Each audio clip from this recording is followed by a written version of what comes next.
नमस्कार, मैं अनूप कुमार और आपका इस चैनल पे स्वागत है। प्रश्न ये है कि क्या बीएचयू ड्यू का कट ऑफ नीचे आएगा? बीएचयू की कितनी कट ऑफ आएगी? अभी आपको ध्यान क्या रखना है कि अफवाहों से बचना है। बहुत सारे लोग जो बीएचयू का प्रोफेसर होने की दावा करते हैं, वो मैं जानता भी है कि एक्चुअल में वो प्रोफेसर है, फिर भी वे क्या बोल रहे हैं कि थर्ड राउंड के बाद अब जितनी सीटें बच गई है वो मॉपअप राउंड से भरी जाएगी। मॉपअप राउंड शब्द का प्रयोग बीएचयू ने अपने टेंटेटिव डेट वाला जो शेड्यूल जारी किया था उसमें किया ही नहीं है, वो स्पोर्ट राउंड की बात किया है। तो ऐसे होने पे बहुत सारे लोग ऐसे हो गए कि अब क्या होगा, सीट फुल हो गई। ऐसा सीट फुल होने का कोई सीन नहीं है। कोई स्टूडेंट बोले, कोई प्रोफेसर बोले ये बीएचयू से मैं ऐसा ओहदे पे हूं, मैं वाइस प्रेसिडेंट हूं, ऐसे कोई भी कुछ कहे तो मानने की बात नहीं है। आपको एक मैकेनिज्म समझना है। समझिएगा, मैं आपको क्या बता रहा हूं। सबसे पहले तो चलो इसको डील कर लेते हैं। बीएचयू की कितनी कट ऑफ आएगी? बीएचयू ने बोला है 7 रेगुलर आएगा और 2 स्पॉट आएगा, ये उन्होंने पहले ऑफिशियली बताया है। आप नोटिफिकेशन देख भी सकते हैं। अब डेट उन्होंने लिखा था टेंटेटिव, तो डेट तो भले बदल गए हैं, है ना, क्योंकि आपको पता है डेट टेंटेटिव था तो डेट बदल गए हैं, लेकिन जो उन्होंने प्रोसेस लिखा था कि पहले एक्सेप्ट करना है, फिर वेरिफिकेशन होगा, फिर पेमेंट करना है, अपग्रेड करेंगे, फ्रीज करेंगे, ये प्रोसेस तो निश्चित ही इसमें जो था वो है। उसके बाद इसी के अनुसार अभी 1 2 3 4 आया है, तो इसी के अनुसार 5th 6th और 7th आने की पूरी संभावना है, नहीं वाली कोई बात नहीं है। फिर ये स्पोर्ट राउंड स्टार्ट होगा तो 2 राउंड यहां भी चलेगा। अभी भी यहां से 3 और 2 5, अगर 5 राउंड चल जाएंगे तो अभी भी अगर आपका 25 नंबर 30 नंबर नीचे है तो चांसेस है बीएचयू में नीचे आ जाने की। हाँ, इस बात को मैं जरूर कहूंगा कि फर्स्ट से जब सेकंड आया है तो कट ऑफ तेजी से नीचे गिरा, उसके बाद जो सेकंड से थर्ड आया है तो काफी तेजी से गिरा, लेकिन अब जो गिर रहा है वो थोड़ा थोड़ा गिरेगा, कभी 4 नंबर कभी 5 नंबर ऐसे कम होगा, है कि नहीं। अगर 8 नंबर 10 नंबर कम हो जाए तो बहुत अच्छी बात मानी जाएगी। तो बात आती है कि क्या अभी जो कट ऑफ आएगा और क्या सीट फुल हो गई है? तो सीट फुल हो जाएगी तो कट ऑफ कैसे आएगी, है कि नहीं। वो तो मैं बात ही नहीं मान रहा, क्योंकि आप इस बात को समझे 11 जून को, है ना, 11 जून को जेएनयू ने अपना कट ऑफ जारी किया और उसमें जिसको एडमिशन लेना था, पेमेंट करना था, उन्होंने पेमेंट कर दिया, बहुत सारे लोगों ने किया। फिर 12 जून को क्या आ गया? बीएचयू का, है ना। और फर्स्ट राउंड अगर बात करें तो 22 जून को आया है ड्यू का।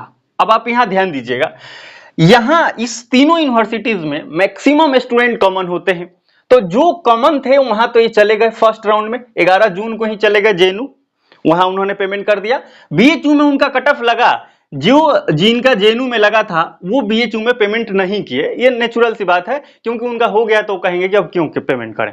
मैं जानता हूं कई लोगों को भी, लेकिन आप ये सोचें कि ड्यू उनको जाना था, वो क्या सोच रहे थे कि जेएनयू हो जाएगा तो अच्छी बात है, बहुत अच्छी बात है, और अगर नहीं होगा तो कम से कम ड्यू तो मिल जाए। और आपको भी पता है कि जेएनयू को 1 नंबर पे अगर रखें तो फिर ड्यू को रखना ही पड़ता है और बीएचयू को यहां रखना पड़ता है, भले बीएचयू का रैंकिंग कैसा भी हो, लेकिन लोकेशन इंपॉर्टेंट है। तो इस वजह से क्या होता है कि पहले लोग जेएनयू प्रेफर करते हैं, फिर ड्यू और फिर बीएचयू, और करना भी चाहिए, इसमें कोई शक नहीं है। बहुत अच्छा सोसाइटी है, ओपन सोसाइटी है, पढ़ने के लिए अच्छा माहौल है जेएनयू में, ड्यू में, है कि नहीं। बीएचयू में भी ठीक है, लेकिन इसके कंपेयर में कहा जाए तो कई आधार पे बीएचयू पीछे छूट जाता है कि नहीं। सोसाइटी और वहां के इन्वायरमेंट वगैरह भी है। मान लो पॉलिटिकल साइंस ह्यूमैनिटी सब्जेक्ट किसी का हो तो बीएचयू आके उसको क्या ही मिलेगा, कैपिटल भी नहीं है। एक विधानसभा खोजने में वो तो लखनऊ जाना पड़ेगा और वहां तो संसद भवन है कि नहीं। तो ह्यूमैनिटी सब्जेक्ट काफी अच्छा है कि नहीं। तो ये सब चीज हो जाएगी। बाकी यहाँ इंटर्नशिप वगैरह हो जाता है, तो इसलिए लोग दिल्ली की तरफ जाना पसंद करते हैं। अब देखो क्या हुआ, बीएचयू में लोग 12 को पेमेंट कर दिया, लेकिन जब 22 जून को ड्यू का कट ऑफ आया तो कई लोग इसमें थे जो कि यहां पेमेंट कर चुके थे, तो उन्होंने यहां भी पेमेंट कर दिया और पेमेंट यहां कर दिया। अब यहां देखो मैकेनिज्म क्या है कि हर कोई यूट्यूब पे भी बोल रहा है और एक नॉर्मल से भी आदमी सोचता है सिक्योरिटी पर्पज से, और ऐसा करना भी चाहिए कि अब यहां मैंने पेमेंट कर दिया है और जैसे मेरा ड्यू में हुआ तो क्या मैं वेबसाइट ऑन करके और बीएचयू से कैंसिल मार लिया?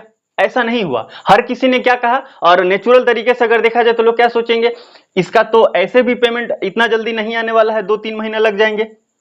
30 सितंबर से पहले अगर हम कैंसिल करेंगे पूरा पैसा रिफंड आ जाएगा। यूजीसी ने रिपोर्ट वो अपना जो भी देना था गाइडलाइन उन्होंने दे दिया, अखबार वगैरह में भी आया था। अब सोचो, अब यहां हुआ तो यहां जाके वो कैंसिल नहीं किया, क्यों? क्योंकि 30 सितंबर तक कैंसिल कर सकते हैं, सारा पैसा वापस आ जाएगा।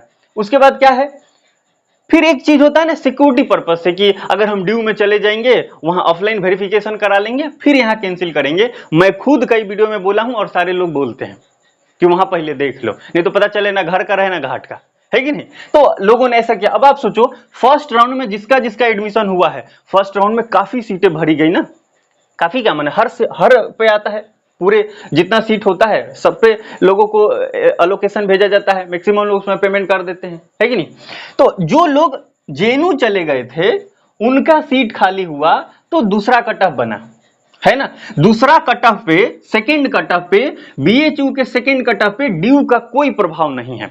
इवन मैं ये भी बोल सकता हूं थर्ड कट ऑफ पे भी ड्यू का कोई प्रभाव नहीं है, और फोर्थ कट ऑफ पे भी ड्यू का कोई प्रभाव नहीं है। क्यों? क्योंकि यहां पे जब तक ऑफलाइन वेरिफिकेशन नहीं होगा कोई कैंसिल करने से बचेगा, कोई भी बच्चा बचेगा। तो आप इस बात को एकदम निश्चिंत होकर माने कि सीट अभी फुल नहीं हुई है और ये रेगुलर अभी चलेंगे। हाँ, इतना मैं मान सकता हूं कि 7वां ना आए, 5वां 6ठा तो आएगा, इतना आने की पूरी संभावना है। और सीट फुल होने का जैसा कोई मतलब नहीं बनता, क्योंकि जब तक ड्यू में ऑफलाइन वेरिफिकेशन नहीं होगा। यहां देखो इसका तो 9 जुलाई को था ना, 9 जुलाई को था।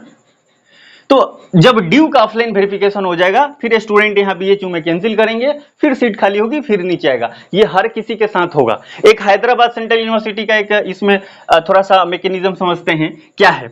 हैदराबाद सेंट्रल यूनिवर्सिटी आपको 10 जुलाई के करीब में बुलाया कि आप आइए, यहाँ पे जो करना है उन्हें ऑफिस क्या होता है फिजिकल आप उपस्थित होइए, वेरिफिकेशन कराना है। फिर उन्होंने लिस्ट जारी किया है। अब आप हमको बताओ, एक स्टूडेंट जिसका हैदराबाद में हुआ और इससे पहले 3 राउंड चल चुके हैं, और 3 राउंड में बीएचयू का 3 राउंड, उसमें अफिलिएटेड में तो हो ही गया होगा। जिसका हैदराबाद में हो रहा है अफिलिएटेड बीएचयू में होगा कि नहीं? एकदम होगा। तो अगर अफिलिएटेड बीएचयू में हुआ, मान लो डीएवी में ही मान लेते हैं, तो डीएवी में जिसका हुआ या वीकेएम में कोई लड़की जिसका हुआ यहाँ पे, तो आप हमको बताओ कि क्या वो पेमेंट नहीं करेगी? क्योंकि अभी तो यहाँ उसका कोई आधार नहीं है कि होगा नहीं होगा, तो उसने यहां पेमेंट कर दिया अफिलिएटेड में, और फिर उसको हैदराबाद में जब नाम आया तो उसने चली गई वहां या चला गया। अब क्या होगा? आपको लगता है कि हैदराबाद में उसका नाम आ जाए और सिलेक्शन हो जाए तो वो डीएवी और वीकेएम में रुकेगी? देखो, 2 ही शर्त पर रुक सकती है। एक तो उसका दिमाग का दिवालियापन हो गया हो, या कोई उसको मोटिवेट कर दे बीएचयू बीएचयू बीएचयू, तब जाके वो यहां रुकेगी।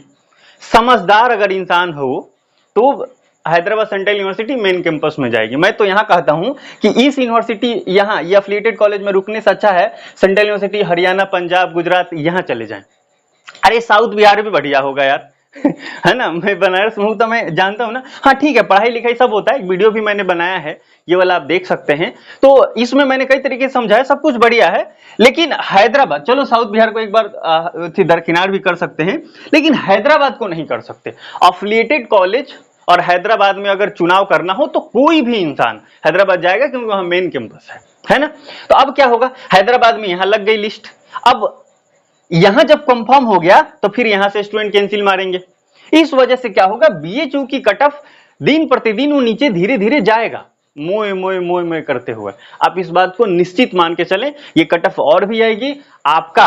अगर अभी 4th लिस्ट में भी अगर आपका नाम नहीं आया है और फिर भी आप 25 से 30 नंबर भी आपका नीचा है, चाहे आप किसी भी सब्जेक्ट के हैं, तो आपको उम्मीद रखना चाहिए और इस पोर्टल को बार बार चेक करते रहना चाहिए। ऐसा नहीं कि मैं छोड़ दिया, जाओ मैं नहीं चेक करता, ये नहीं करती, ये नहीं करना है गलती। आपको चेक करते रहना, लास्ट तक करते रहना है ना। यदि आपका प्यार बीएचयू होगा तो निश्चित ही आप चेक करते रहेंगे, और ये आप करेंगे। एक समझदार इंसान के लिए बहुत जरूरी है, आप करें। आपका नाम आने की पूरी संभावना है, मेरा मैकेनिज्म ये कहता है। बाकी आपका पॉइंट ऑफ व्यू क्या है आप जरूर बताइए। और एक प्लेलिस्ट मैंने बनाया है अबाउट सेंट्रल यूनिवर्सिटीज, आप यहाँ देख भी सकते हैं, आप इसको एक बार जरूर देखें। इसमें भांति का मैंने वीडियो बनाए हैं, हो सकता है इसमें से कोई वीडियो आपके जीवन के लिए बहुत हेल्पफुल सिद्ध हो सकता है। तो एक बार आप जरूर देखें, अच्छा लगे कमेंट में भी जरूर बताइएगा। मिलते हैं अगले वीडियो में किसी इंपॉर्टेंट टॉपिक के साथ। जय हिंद, जय भारत।